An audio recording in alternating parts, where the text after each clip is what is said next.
Saya Setiawati Hutauro dengan NIM 0705202005 ingin menjelaskan materi yang ke-12 mengenai persamaan Irving Fisher dengan besaran fisika dari persamaan gas ideal dengan dosen Bapak Pandapo Tanharahat M. Tevis MM, mata kuliah Ekonomi Fisika. Langsung saja saya akan menjelaskan materi pertama, yaitu tentang pengertian persamaan Irving Fisher. Teori kuantitas uang menurut Irving Fisher merupakan penyempurnaan dari teori kuantitas uang yang sebelumnya telah dipaparkan oleh David Ricardo. Dalam teorinya, Ricardo menyatakan bahwa kuat atau lemahnya nilai uang sangat tergantung pada jumlah uang yang beredar.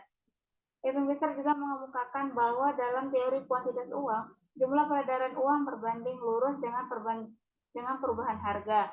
Menurutnya, perubahan jumlah uang yang beredar akan mengaruhi harga barang. Selain itu, Fisher juga menjelaskan bahwa peningkatan jumlah uang dapat menyebabkan inflasi, seperti inflasi yang telah saya jelaskan pada materi sebelumnya atau yang materi 11.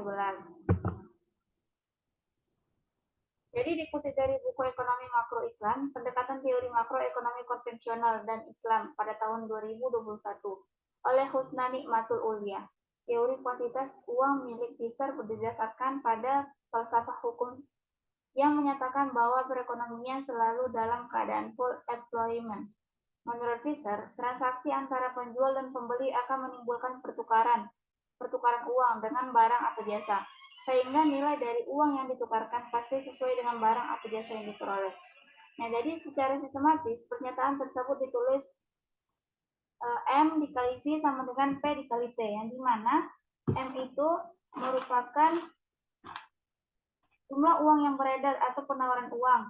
V itu merupakan tingkat kecepatan perputaran yang berapa kali uang berpindah tangan dari satu pemilik ke pemilik lainnya dalam diperoleh periode tertentu. Sedangkan P itu adalah harga barang atau jasa yang ditukarkan. T itu adalah jumlah atau volume barang atau jasa yang menjadi objek transaksi. Jadi daya beli merupakan kekuatan intrinsik uang, maka uang dengan daya belinya adalah sebuah tenaga. Barang-barang transaksi diproduksi oleh manusia untuk memenuhi kebutuhan hidupnya. Keseluruhan barang-barang dan jasa ini jika dilihat dari perspektif yang lebih besar, misalnya negara merupakan pendapatan nasional atau produk domestik bruto atau PDB.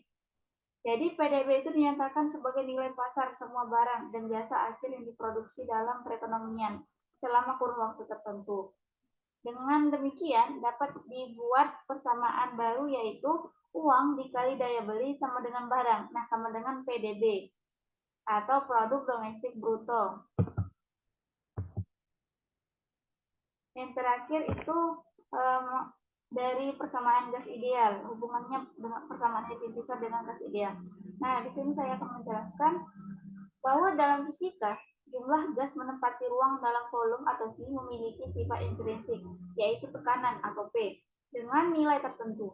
Jika volume gas kian besar, maka kepadatan molekul gas menjadi renggang, sehingga tekanan gas kian makin kecil. Berdasarkan eksperimen yang telah dilakukan, ketika tekanan dibuat konstan, volume gas berbanding lurus terhadap suhu gas. Nah, pereksperimen ini merupakan hukum Charles dan Gay-Lussac.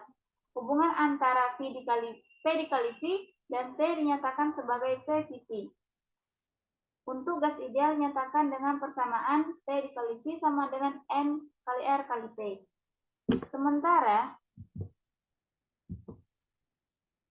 PDB yang merupakan cara pandang makro terhadap produksi barang dan jasa tiap individu bersesuaian dengan suhu, yang juga merupakan cara pandang makro terhadap aktivitas kinetik molekul-molekul gas, di mana P itu merupakan daya beli, V itu merupakan jumlah uang yang beredar, dan T merupakan barang. Dengan demikian, T itu merupakan barang. Nah, dengan demikian, sekarang kita dapat menyusun persamaan moneter gas ideal, yaitu indeks satuan dikali indeks uang dikurang indeks barang. Artinya, P dikali V dikurang T.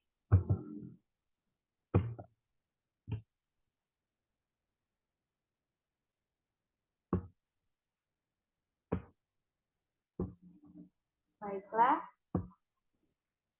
itu saja yang dapat saya sampaikan mengenai materi ke-12, persamaan Irving Fisher dengan besaran fisika dari persamaan gas ideal. Saya Siti Aulia Utorok, terima kasih. Assalamualaikum warahmatullahi wabarakatuh.